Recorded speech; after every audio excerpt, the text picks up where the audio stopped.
A nossa sexta questão dessa aula está falando então que tem essas caixas que vão subindo, né? Os que a gente vão subindo, as caixas vão subindo através de um motor que vai puxando, e em um determinado momento a última caixa se rompe do fio e vai começar a descer.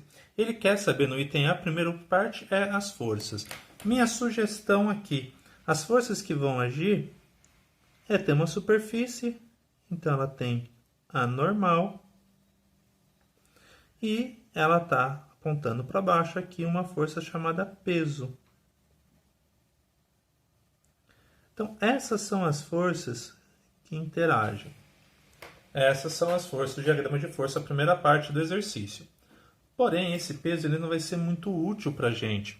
A gente precisa desse peso decomposto. Aqui, desculpa, aqui está o diagrama correto. Isso aqui é a parte do item A. Mas para fazer outra parte do item A, que ele quer saber qual que é a aceleração, a minha sugestão é já deixar decomposto.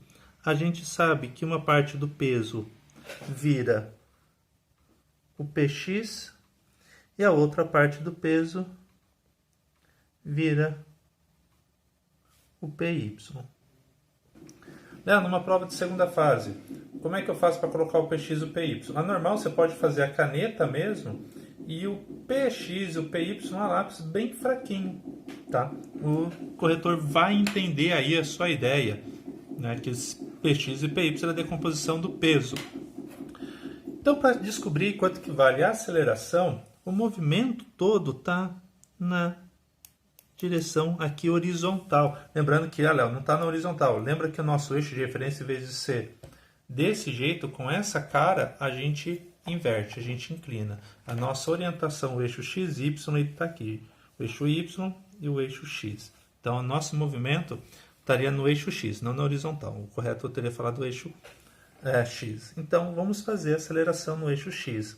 A única força que age no eixo x é o Px. Então, a força resultante aqui dessa situação é nosso Px,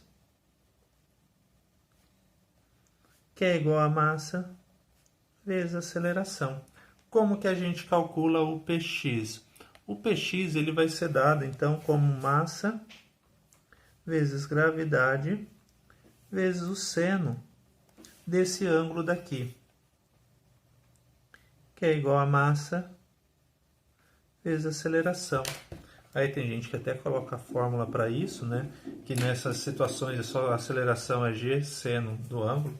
Eu não gosto muito de ficar decorando esse tipo de fórmula, porque pode dar probleminha. A gravidade a gente sabe que é 10. O seno seria seno de 30. Seno de 30 a gente sabe que é meio. Portanto, a aceleração nessa situação do item A vai me dar 5 metros por segundo ao quadrado. Aqui é a nossa resposta do item A. Então vamos para o item B. Só vou fazer o desenho aqui e já volto com o desenho finalizado. Voltando já com o desenho pronto agora, mágica do pausa do vídeo, para fazer o desenho. A gente tem então a situação, o problema do item B, que ele vai descer, então essa rampa. Ele quer saber quanto tempo demora para até chegar na parte inferior aqui dessa rampa. Vamos analisar a situação, problema. A velocidade final que ele chega aqui, eu não tenho. Então, pensar em aplicar vovoat não vai ser bom, já que eu não tenho a velocidade final e eu não tenho tempo também. Eu tenho uma equação em duas incógnitas, não é útil. Torricelli também não vai ser bacana, porque Torricelli nem aparece tempo, então não vai ser útil. Sobrou então sorvetão. Só que para eu aplicar o sorvetão, eu não tenho as distâncias. E eu não tenho tempo. Então, se você falar, não tem solução? Tem sim. A sacada vai ser o sorvetão mesmo. Por que o sorvetão? Aqui é um triângulo retângulo. Eu tenho o cateto oposto, consigo descobrir a hipotenusa. A hipotenusa é o ΔS, é o deslocamento, a posição final é a posição inicial. Então, se eu descobrir a hipotenusa desse cara, eu consigo aplicar o sorvetão e vou chegar nas relações que eu desejo. Então, vamos aplicar aí a ideia da relação trigonométrica primeiro. Então, vamos ver aqui. Se eu aplico a relação que cateto oposto com cateto adjacente é o seno. Então, vou aplicar seno de 30 é igual ao cateto oposto, que é 5, vezes o cateto dividido pela hipotenusa. Ah, turma, aqui uma coisa, esse procedimento que eu estou fazendo, ele não é tão indicado. Numa prova dissertativa, seria bacana você fazer seno de θ é igual ao cateto oposto dividido pela hipotenusa. Tá? Deixar isso indicado para o seu corretor, que você sabe o que você está fazendo. Seno de 30, aqui no caso, é meio.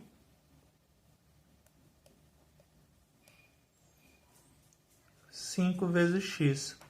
Então, você vai descobrir, então, que o seu x, nesse caso, ele vale aí 10 metros. Então, você tem esse valor. Então, x é 10 metros.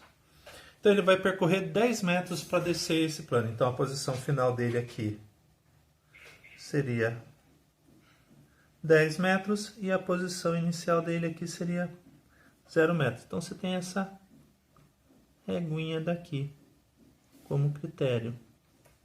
Ficou um pouquinho feio, mas a ideia seria essa.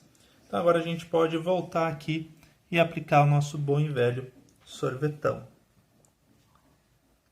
Posição final é igual à posição inicial, mais velocidade inicial multiplicado por um tempo, mais aceleração vezes o tempo ao quadrado dividido por 2.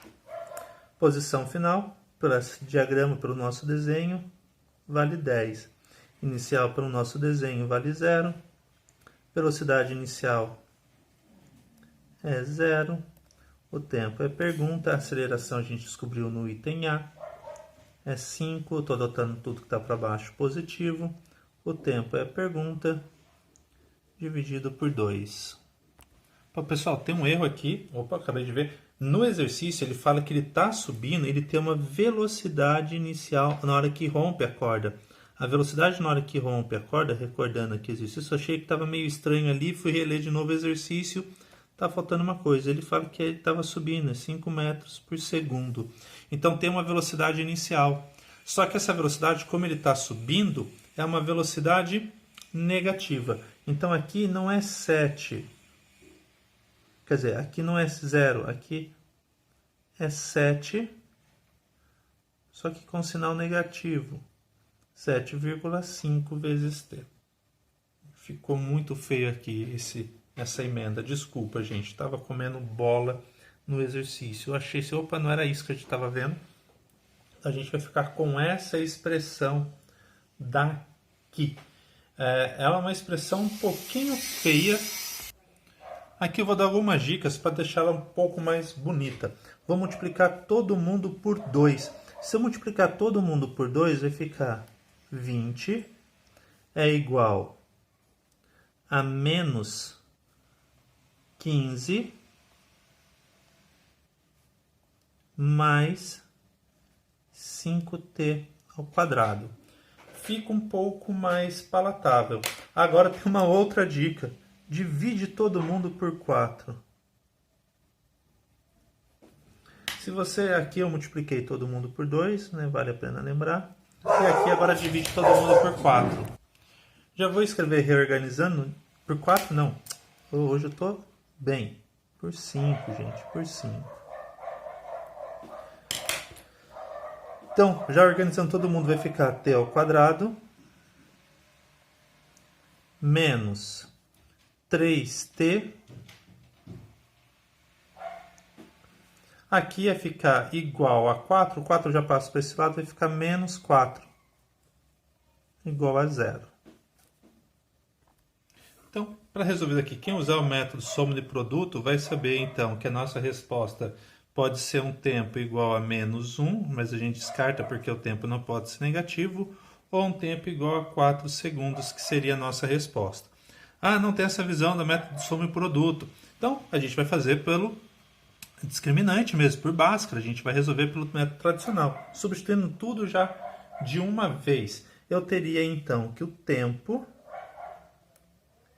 é igual a 3 mais ou menos raiz quadrada de b ao quadrado menos 4 vezes a vezes C, dividido por 2 vezes o A. Então, tem dois caminhos aí para a gente fazer. Primeiro caminho, tempo é igual a 3, com ele sendo positivo. Aqui vai dar 16 positivo mais 9, 25, raiz quadrada de 25, 5 dividido por 2. Então, aqui, nesse caso, lembrando que, né, não é menos, é menos B, só que aqui o B nosso é negativo, então ele vai ficar positivo. Então, aqui ficaria 8 dividido por 2, a nossa resposta que a gente tanto quer seria 4 segundos. Se você tivesse pegado o caminho negativo, então, em vez de mais, seria menos, seria 3 menos 5, ia ficar menos 2 dividido por 2, menos 1, como a gente já tinha previsto no método de soma de produto. Então, essa é a nossa resposta para a questão 6.